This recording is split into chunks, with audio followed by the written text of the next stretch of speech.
আপনারা দেখছেন একুশে টেলিভিশন।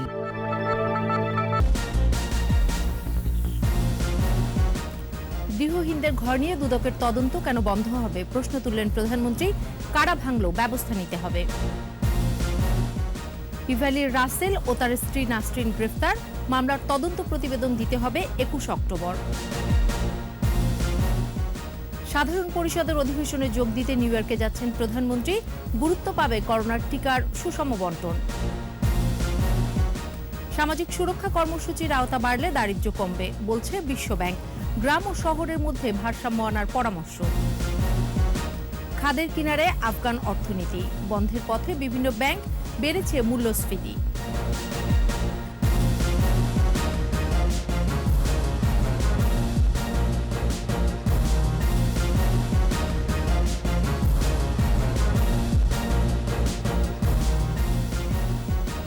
শুনছিলেন ফার্স্ট সিকিউরিটি ইসলামী ব্যাংক লিমিটেড সংবাদ শিরোনাম। আমন্ত্রণ সন্ধ্যা 7টার 21 সংবাদে, সাথে আছি আমি সোনিয়া স্নিগ্ধা।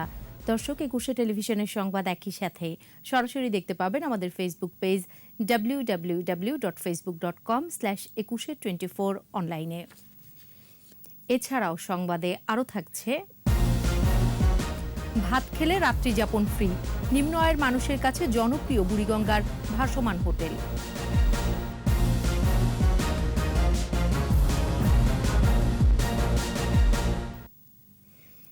মুজিববর্ষে গৃহহীনদের ঘর নিয়ে দুর্নীতি অনিয়মের অভিযোগ তদন্তে দুর্নীতি দমন কমিশন কেন বন্ধ করবে? জাতীয় সংসদে প্রশ্ন তুললেন প্রধানমন্ত্রী শেখ হাসিনা। 14তম অধিবেশনের সমাপনী বক্তৃতায় তিনি বলেন, তদন্ত চালু রাখতে হবে। কারা এসব ঘর ভাঙল, তাদের উদ্দেশ্য কি ছিল তা দেখতে হবে। বক্তৃতায় সংসদ নেতা জানান, অনেকেই তাকে বলেছেন নিহত হওয়ার পর কফিনে জিয়াউর রহমানের লাশ ছিল না। মেহেদী হাসানের রিপোর্ট।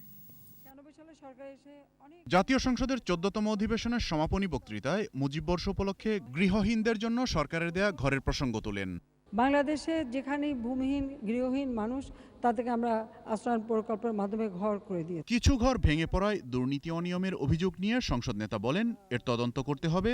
দুদক কেন তদন্ত বন্ধ করবে সে প্রশ্ন তোলেন তিনি। 9টি জায়গায় আমরা দুর্নীতি পেয়েছি, আর 10-12টা জায়গায় যেখানে অতি বৃষ্টি হলো, সে বৃষ্টির কারণে মাটি ধসে ঘর পড়ে গেছে। সেখানে কিন্তু আরও অনেক ঘর ছিল।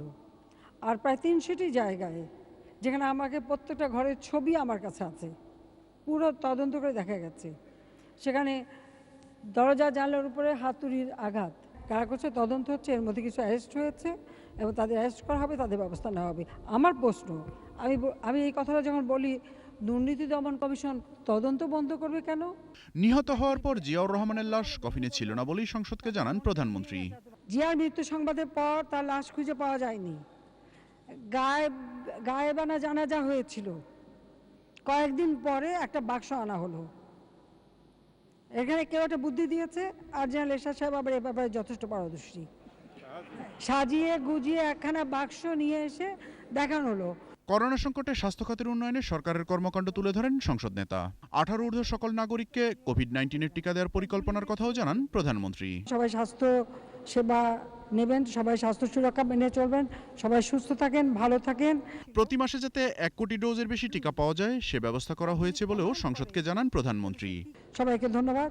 মেহেদী হাসান, একুশে টেলিভিশন, ঢাকা। ইভ্যালির সিইও মোহাম্মদ রাসেল ও প্রতিষ্ঠানটির চেয়ারম্যান তার স্ত্রী শামীমা নাসরিনকে গ্রেফতার করেছে র্যাব। এর আগে বুধবার রাতে তাদের বিরুদ্ধে গুলশান থানায় প্রতারণার মামলা করেন আরিফ বাকের নামে এক গ্রাহক। এদিকে মামলার তদন্ত প্রতিবেদন দেওয়ার জন্য 21 অক্টোবর দিন ধার্য করেছে আদালত। রাসেল খানকে সাথে নিয়ে বিস্তারিত আহমেদ বাবুর রিপোর্টে। ইভ্যালির মালিক রাসেলের মোহাম্মদপুরের বাড়ি বিকেল 3:30টার দিকে ঘিরে ফেলে র্যাব। এর 1 ঘন্টা পর রাসেল ও তার স্ত্রী শামীমা নাসরিনকে গ্রেপ্তার করে র্যাব সদর দপ্তরে নিয়ে যাওয়া হয়।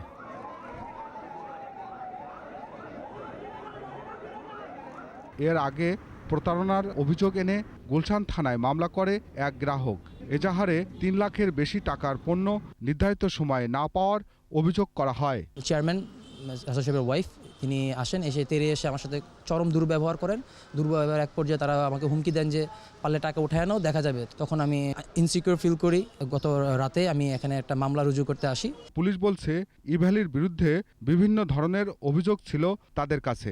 যারা প্রতারণার শিকার হয়েছে, যারা জালিয়াতির শিকার হয়েছে, তারা আজকে থানায় গুলশান থানায় একটি মামলা দায়ের করেছে। ইভ্যালির চেয়ারম্যান এবং এমডির বিরুদ্ধে যে মামলাটি হয়েছে, সেই মামলার তদন্ত কার্যক্রম ইতিমধ্যে শুরু করেছি।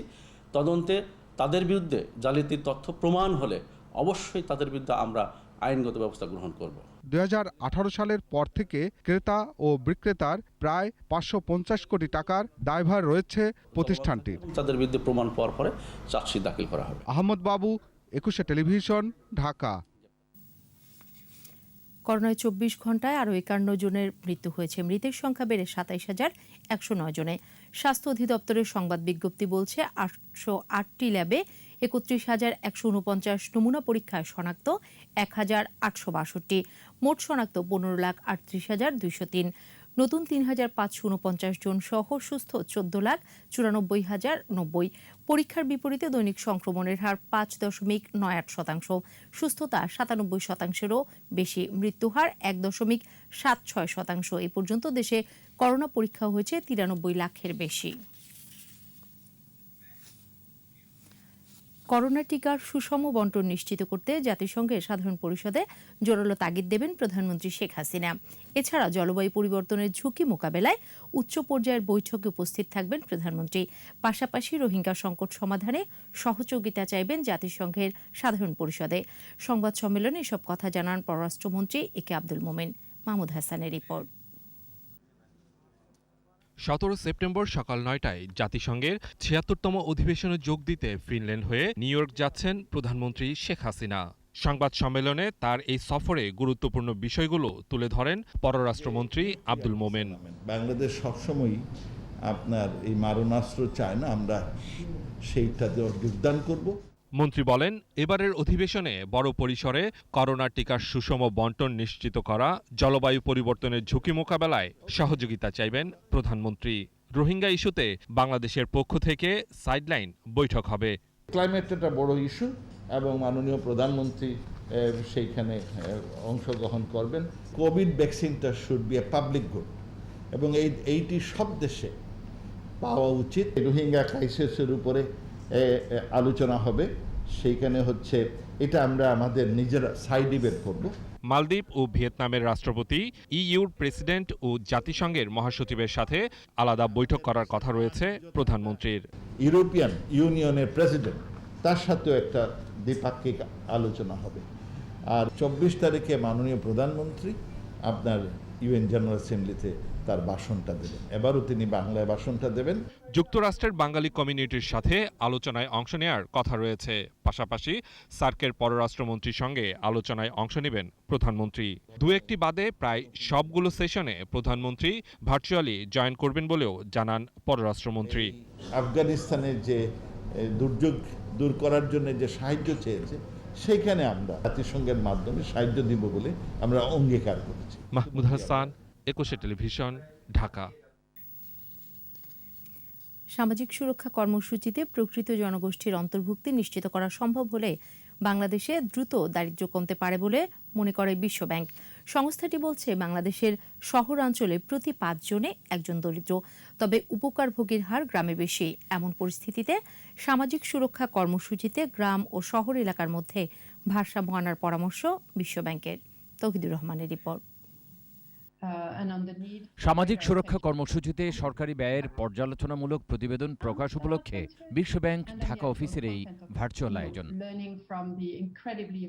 প্রতিবেদনে বলা হয়, সামাজিক সুরক্ষা কর্মসূচিতে গ্রামকে বেশি গুরুত্ব দেওয়া হয়েছে, যদিও শহর এলাকায় প্রতি 5 জনে একজন দরিদ্র এবং শহরবাসীর অর্ধেক মানুষ রয়েছেন দারিদ্র্য ঝুঁকিতে। বিশ্বব্যাংক বলছে, শহর এলাকায় প্রায় 11% মানুষ সামাজিক সুরক্ষার আওতায় রয়েছেন, যদিও 19% মানুষ দরিদ্র।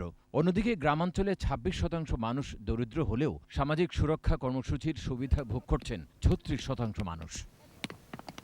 এমন পরিস্থিতিতে গ্রাম ও শহর এলাকার মধ্যে সামাজিক সুরক্ষা কর্মসূচির ভারসাম্য আনারও পরামর্শ বিশ্বব্যাংকের। strong engagements through multiple operations in social protection, and we are committed to continuing supporting the government. এদিকে সঠিক পরিকল্পনার মাধ্যমে প্রকৃত দরিদ্রদের সামাজিক সুরক্ষা কর্মসূচির আওতায় আনা গেলে বাংলাদেশ দ্রুত সময়ে দারিদ্র্য কমাতে পারে বলে মত বিশ্বব্যাংকের। তৌহিদুর রহমান, 21 টেলিভিশন, ঢাকা। ভাড়াভিত্তিক বিদ্যুৎ কেন্দ্র পরিচালনায় বিশেষ আইনের মেয়াদ আরও 5 বছর বাড়ল। দায়মুক্তির সুযোগ থাকা এই আইনের মেয়াদ বাড়ানো নিয়ে প্রশ্ন তুলেছেন বিরোধী সংসদ সদস্যরা। তবে বিদ্যুৎ সরবরাহ দ্রুত বাড়াতে এই আইনের এখনও প্রয়োজনীয়তা রয়েছে বলে জানান বিদ্যুৎ ও জ্বালানি প্রতিমন্ত্রী নসরুল হামিদ বিপু। মেহেদী হাসানের রিপোর্ট। দ্রুত বিদ্যুৎ ও জ্বালানির চাহিদা মেটাতে 2010 সালে প্রণয়ন করা হয় বিশেষ আইনের যারাও তাই স্থাপিত বিদ্যুৎ কেন্দ্র বা স্থাপনার ব্যাপারে আইনি দায় মুক্তি দেওয়া হয়েছে। সে সময় 2 বছরের জন্য প্রণয়ন করা এই আইনের মেয়াদ কয়েক দফা বাড়ানো হয়। এবার আবারও 5 বছরের জন্য বাড়ানোর প্রস্তাবের বিরোধিতা করেন বিরোধী দলীয় সংসদ সদস্যরা। বিদ্যুতের যে উৎপাদন সেটা প্রায় 26,000 মেগাওয়াট, কিন্তু আমরা এখন 13,000 মেগাওয়াট পর্যন্ত আমরা ব্যবহার করতে পারছি। কাজে এই মুহূর্তে আমার মনে হয় না যে বিদ্যুৎ আরো বেশি প্রয়োজন। বাট ম্যানেজমেন্ট, তৃণমূলের ম্যানেজমেন্ট, যেটার জন্য আমাকে গালি খেতে হয়। আমি কেন গালি খাবো? আমার এলাকায় বিদ্যুৎ থাকে না মাননীয় স্পিকার। দায়মুক্তি ইটসেলফ ইন্ডিকেট করে যে এই খাতে যে হরিলুট, অনিয়ম, লুটপাট এবং বিভৎস দুর্নীতির মাধ্যমে কিছু মানুষের হাতে টাকা তুলে দেয়া হবে, সেটা নিয়ে আর পরবর্তীতে কোনো রকমের কোনো প্রশ্ন করা যাবে না। জবাবে প্রতিমন্ত্রী বলেন, এ আইনের ফলে দ্রুত বিদ্যুতের উৎপাদন বেড়েছে। এখন সরবরাহ ব্যবস্থার দ্রুত উন্নয়নে এ আইনের মেয়াদ বাড়ানো জরুরি। এখন যেটা কাজ করছি সেটা হলো নিরবিচ্ছিন্ন, নির্ভরযোগ্য এবং সাশ্রয়ী মূল্যে জ্বালানি এবং বিদ্যুৎ দেওয়ার জন্য। এই কারণেই এই আইনটি আমাদের আরও সময় বর্ধিত করা প্রয়োজন। এর আগে 1983 সালে প্রণীত জাতীয় আর্কাইভ অর্ডিন্যান্সকে সময় উপযোগী করে প্রণয়নের প্রস্তাবের ব্যাপারেও আলোচনা জমে ওঠে। একদিকে আকাশ সংস্কৃতি, আরেকদিকে ইন্টারনেটের সাথে টিকটক জাতীয় নানা অপসংস্কৃতি আমাদের শিশুদের, আমাদের কিশোরদেরকে নানাভাবে আচ্ছন্ন করে ফেলছে। ইতিহাস, ঐতিহ্য, সংস্কৃতি বিশ্বের প্রতিটি জাতির একটা অমূল্য সম্পদ। আমরা দেখেছি ইতিহাসকে, যে কথাটা আবার রিপিট করছি, যে ইতিহাসকে যারা ধাক্কা দিয়েছে তারাই কলঙ্কিত হয়েছে। তবে দুটি বিলই কণ্ঠভোটে পাশ হয়েছে। যারা এই প্রস্তাবের পক্ষে আছেন তারা হা বলুন। মেহেদী হাসান, 21 টেলিভিশন, ঢাকা। নিয়মিত অসত্য বক্তব্য উপস্থাপনকে রেওয়াজে পরিণত করেছে বিএনপি, এমন মন্তব্য করেছেন আওয়ামী লীগ সাধারণ সম্পাদক ওবায়দুল কাদের। বাসভবন থেকে নিয়মিত ব্রিফিংয়ে তিনি বলেন, সরকার রাজনৈতিক নির্বাচনে বিশ্বাস করে না। বিএনপি বাস বিচার না করে ঢালাওভাবে অপরাধীদের পক্ষ নিচ্ছে। অস্ত্র নিয়ে ধরা পড়েছে এমন অপরাধীদের পক্ষেও বিএনপি বিবৃতি দিয়ে মুক্তি দাবি করেছে। তারা স্বাভাবিক আইনগত প্রক্রিয়াকে প্রশ্নবিদ্ধ করার অপপ্রয়াস চালাচ্ছে। আমাদের স্পষ্ট অবস্থান হচ্ছে, সরকার রাজনৈতিক নিপীড়নে বিশ্বাস করে না। সাংবাদিক নেতাদের ব্যাংক হিসেব তলব নিয়ে উদ্বেগের কোনো কারণ নেই বলে জানিয়েছেন তথ্য ও সম্প্রচার মন্ত্রী ডক্টর হাসান মাহমুদ। জাতীয় প্রেস ক্লাবে ঢাকা সাংবাদিক ইউনিয়নের বার্ষিক সাধারণ সভায় যোগ দিয়ে তথ্য প্রযুক্তি আইন গণমাধ্যমে প্রতিবন্ধকতা সৃষ্টি করবে না বলে আশ্বাস দেন তিনি। করোনাকালে প্রধানমন্ত্রীর আর্থিক সহায়তা প্রসঙ্গে সাংবাদিক নেতাদের অভিযোগের জবাবে তথ্যমন্ত্রী জানান, সাংবাদিক কল্যাণ ট্রাস্ট বরাদ্দ করা অর্থ শতভাগেই সাংবাদিকরা পাবেন। ব্যাংক হিসাব এমপিদেরও তলব করা হয়, ব্যাংক হিসাব রাজনীতিবিদদের তলব করা হয়, ব্যাংক হিসাব ব্যবসায়ীদেরও তলব করা হয়, কিন্তু সমস্ত নেতৃবৃন্দের কেন করা হলো সেটি আমার কাছে একটি বড় প্রশ্ন। সাংবাদিক যাদের ব্যাংক হিসাব তলব করা হয়েছে তাদের তো আমি চিনি এবং জানি, তাদের আর্থিক অবস্থা সম্পর্কে আমি মোটামুটি জ্ঞাত আছি। সুতরাং এতে উদ্বেগের কোনো কারণ আছে বলে মনে করি না। ধর্মকে পুঁজি করে 17,000 কোটি টাকা হাতিয়ে নেওয়া প্রতারক রাগিব আহসান তার সব কাজে বেশি ব্যবহার করেছেন ইমাম, মুয়াজ্জিন, কলেজ ও কওমি মাদ্রাসার শিক্ষকদের। মাঠকর্মী হিসেবে তারা গ্রাহকদের অর্থ ফিরিয়ে দিতে না পেরে পড়েছেন বিপাকে। পিরোজপুর প্রতিনিধি শিরিন আফরোজের রিপোর্ট, জানাচ্ছেন সমর ইসলাম। লজ্জার ব্যাপার হয়, আমার গাড়িও কিন্তু আমার সদস্যরা আটকাইছে এবং আমার জমির ধান কিন্তু আমার কাটছে, এটা আমি কিন্তু ওদেরকে জানাইছি। এভাবেই নিজের অসহায়ত্বের কথা বলছিলেন দুর্গাপুর ইবতেদায়ী মাদ্রাসার ভারপ্রাপ্ত অধ্যক্ষ একলাসুর রহমান। নিজের 17 লাখ সহ গ্রাহকের 65 লাখ টাকা জমা রেখেছিলেন মাল্টি লেভেল কোম্পানি এহসান গ্রুপের কাছে। যদি আমাদের প্রাপ্যতা না পাই তখন তো আমাদের মরণপণ এই পদ্ধতি অবলম্বন না করি তো আমরা মাঠে তো টিকতে পারবো না। আমরা তো নামাজ পড়া থাকার দূর কথা, আমরা ঘরেও টিকতে পারবো না। এ পর্যন্ত লক্ষাধিক গ্রাহক শুধুমাত্র ইমাম মুয়াজ্জিন, স্কুল কলেজ এবং মাদ্রাসা শিক্ষকদের কথায় তাদের সবটুকু সম্বল আমানত রেখেছেন রাগিব আহসানের এমএলএম কোম্পানিতে। মাঠ পর্যায়ের এসব সংগ্রাহকরা এখন মহাবিপাকে। পালাই যায় বা ভাইগা যায় তাহলে তো আমরা আরো বিপদে। আমার নিজে থেকে এমন লজ্জা লাগতেছে যে মানুষের কাছে বললে আল্লাহ কি আর কি হয়ে গেল, নিজে থেকে আমি খুব ছোটই মনে করতেছি এখন। আলেমুলামাদের দিয়ে মাহফিল করিয়ে রাগিবের সপক্ষে দেয়া হতো ফতোয়া। হারাম পন্থার এই ব্যবসা হালালভাবে উপস্থাপন করায় আলেম সমাজের মধ্যে ক্ষোভ তৈরি হয়েছে।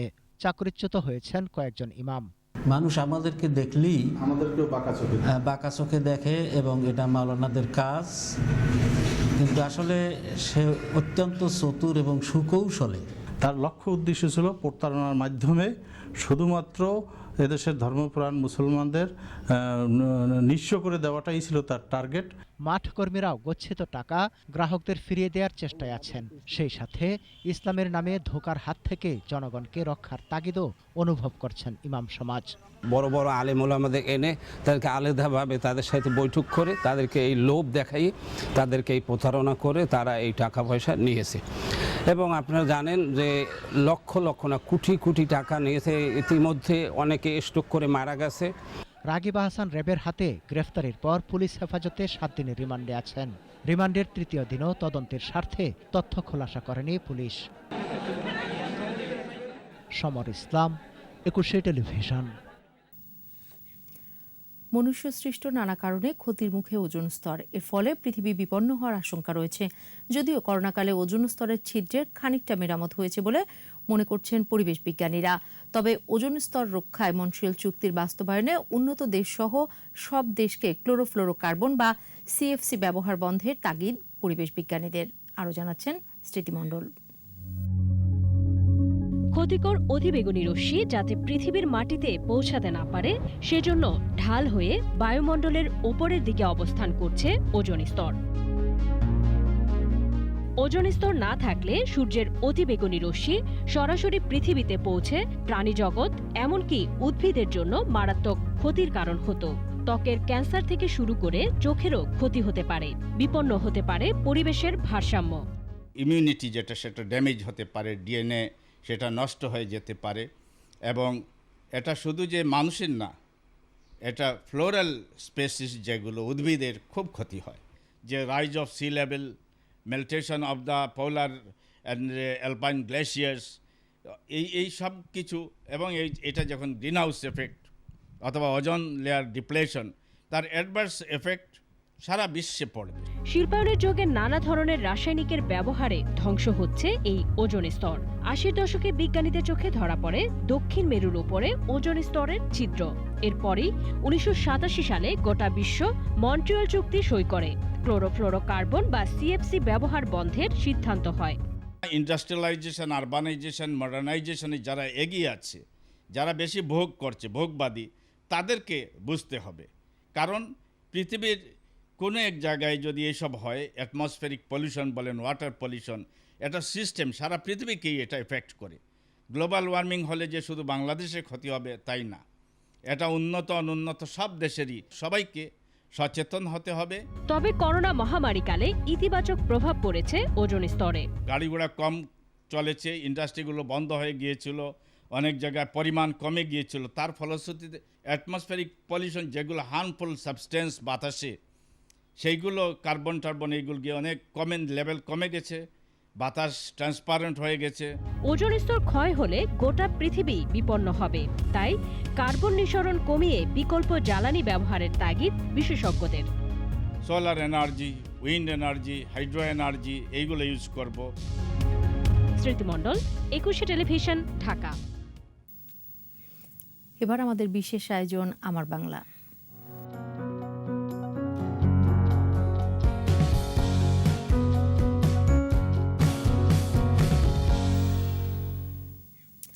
উপকূলীয় জেলা বাগেরহাটের রামপালে লবণাক্ত জমিতে সৌদি খেজুর চাষ করে সাফল্যের পথে একজন চাষি। মৎস্য ঘেরের পাড়ে উঁচু বেড়িতে লাগানো গাছে 2 বছরে ফল এসেছে। লবণাক্ত জমিতে ফল দেখে আশায় বুক বাঁধছেন অন্য চাষিরাও। কৃষি বিভাগ বলছে, মিষ্টি ও স্বাদ ঠিক থাকলে উপকূলীয় অঞ্চলে এই জাতের খেজুর চাষের বিপুল সম্ভাবনা রয়েছে। বাগেরহাট প্রতিনিধির রিপোর্ট জানাচ্ছেন সমর ইসলাম। রামপালের সন্ন্যাসী হাজিপাড়া এলাকায় 15 একর জমিতে 9টি পুকুর করে মাছ চাষ করছেন আইনজীবী দিহিদার জাকির হোসেন। পুকুরের পাড়ে লাগান বিভিন্ন ফলের গাছ, কিন্তু লবণ পানির কারণে আশানুরূপ ফল পাচ্ছিলেন না। এরপর 2019 সালের জানুয়ারিতে ময়মনসিংহ ও নরসিংদী থেকে চারা এনে সৌদি খেজুরের বাগান করেন। মাত্র 2 বছরে লাগানো 300 চারার 50টিতে ফল এসেছে। এরই মধ্যে রঙিন হয়ে উঠেছে খেজুর। বেড়িবাঁধের উপরে আমি 300 গাছ থেকে এই সৌদি খেজুরের গাছ রোপণ করি। পরবর্তীতে আমি আরও 2000 নিজের হাতের তৈরিকৃত চারা আমি বাগানে রোপণ করছি এবং আমার নার্সারিতে আরও 2500 গাছ প্রস্তুত আছে। ফলন ভালো হলে খেজুর চাষে আগ্রহের কথা জানান অন্য চাষিরাও। 50 টাকা ফলাইছে, মালিক আমাদের যে বলে আমি সে বলে করি।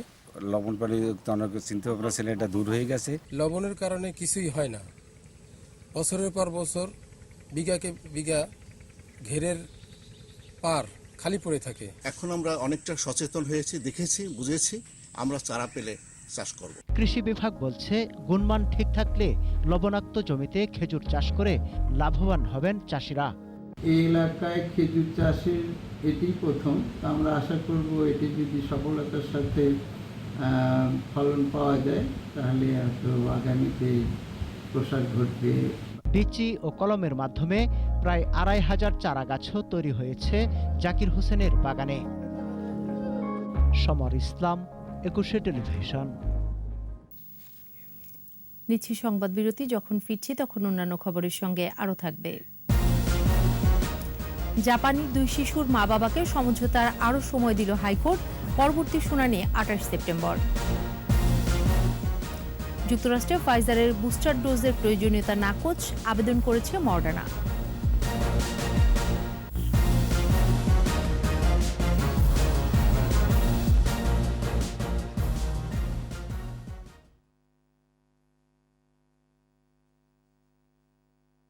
শুক্রবার থেকে জাপানি 2 শিশুর সাথে একদিন মা আরেকদিন তাদের বাবা থাকতে পারবে। বিচারপতি মিনায়েতুর রহিমের ভার্চুয়াল হাইকোর্ট বেঞ্চ এ আদেশ দেন।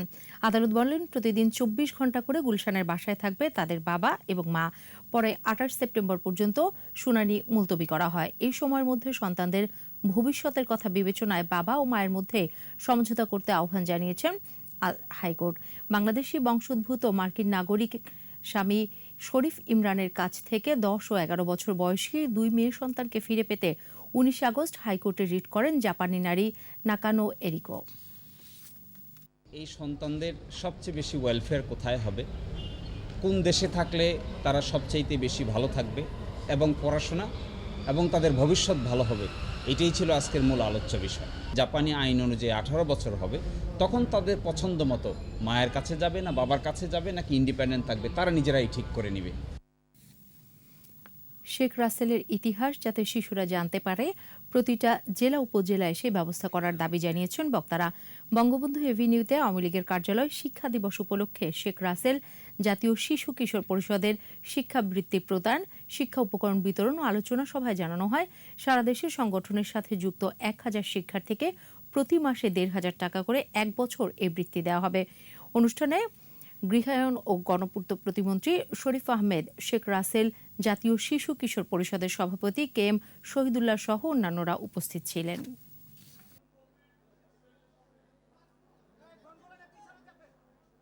আজকে আমরা জেলা উপজেলা সারা বাংলাদেশে আমরা সাংগঠনিকভাবে নতুন প্রজন্মকে এই সংগঠনের মাধ্যমে মুক্তিযুদ্ধের ইতিহাস তৈরি করার জন্য আমরা এই সংগঠনকে সাংগঠনিকভাবে কাজ করে যাচ্ছি মাননীয় প্রধানমন্ত্রীর নির্দেশে। এবারে সোশ্যাল ইসলামী ব্যাংক লিমিটেড বাণিজ্য সংবাদ।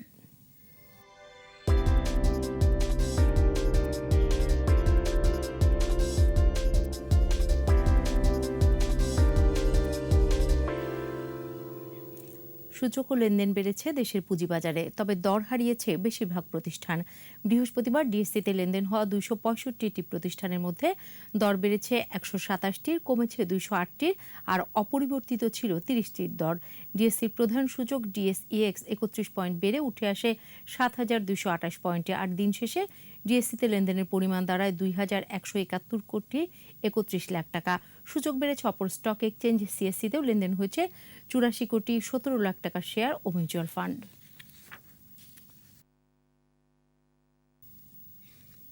ভাত খেলে রাত্রিযাপন ফ্রি, নিম্ন আয়ের মানুষের কাছে তাই জনপ্রিয় ছিল বুড়িগঙ্গার ভাসমান হোটেল। দিন পাল্টেছে, নিখরচায় হোটেল ভাড়া 40 থেকে বেড়ে 150-তে দাঁড়িয়েছে। তবু ব্যয়বহুল ঢাকার গরিবের কাছে এ যেন 5 তারকা। ইয়াকুব লিটনের ভাসমান হোটেলের জীবন বাস্তবতা এঁকেছেন রিয়াদ সুমন।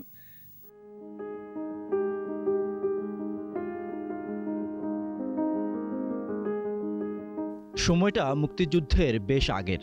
সদরঘাট তখন ঢাকাকে বেঁধেছে যোগাযোগের বন্ধনে।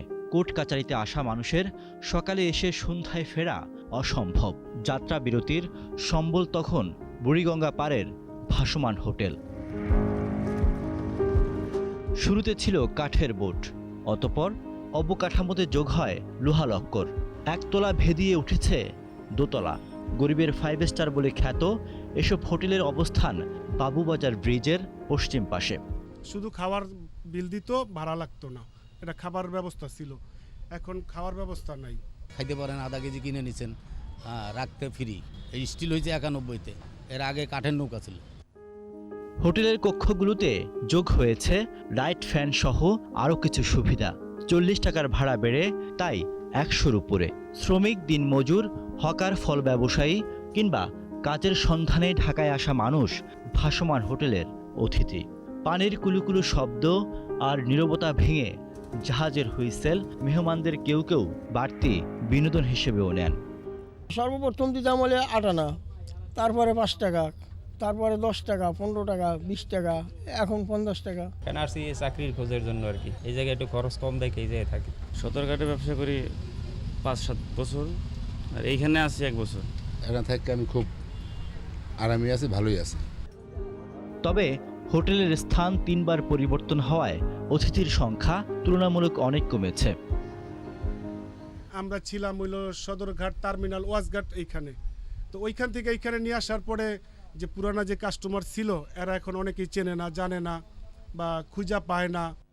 কালের সাক্ষী ভাসমান হোটেলগুলো সংরক্ষণে কার্যকরী পদক্ষেপ নেয়ার দাবি ভুক্তভোগীদের। রিয়াদ সুমন, 21 টেলিভিশন, ঢাকা। আর এরই সাথে শেষ করছি সন্ধ্যা 7টার 21 সংবাদ। যাবার আগে ফার্স্ট সিকিউরিটি ইসলামী ব্যাংক লিমিটেড সংবাদ শিরোনামগুলো আরও একবার। গৃহহীনদের ঘর নিয়ে দুদকের তদন্ত কেন বন্ধ হবে, প্রশ্ন তুললেন প্রধানমন্ত্রী। কারা ভাঙল, ব্যবস্থা নিতে হবে। ইভ্যালির রাসেল ও তার স্ত্রী নাসরিন গ্রেফতার, মামলার তদন্ত প্রতিবেদন দিতে হবে 21 অক্টোবর। সাধারণ পরিষদের অধিবেশনে যোগ দিতে নিউ ইয়র্ক যাচ্ছেন প্রধানমন্ত্রী, গুরুত্ব পাবে করোনা টিকার সুষম বণ্টন। সামাজিক সুরক্ষা কর্মসূচির আওতা বাড়লে দারিদ্র্য কমবে বলছে বিশ্বব্যাংক, গ্রাম ও শহরের মধ্যে ভারসাম্য আনার পরামর্শ। খাদের কিনারে আফগান অর্থনীতি বন্ধের পথে, বিভিন্ন ব্যাংক বেড়েছে মূল্যস্ফীতি।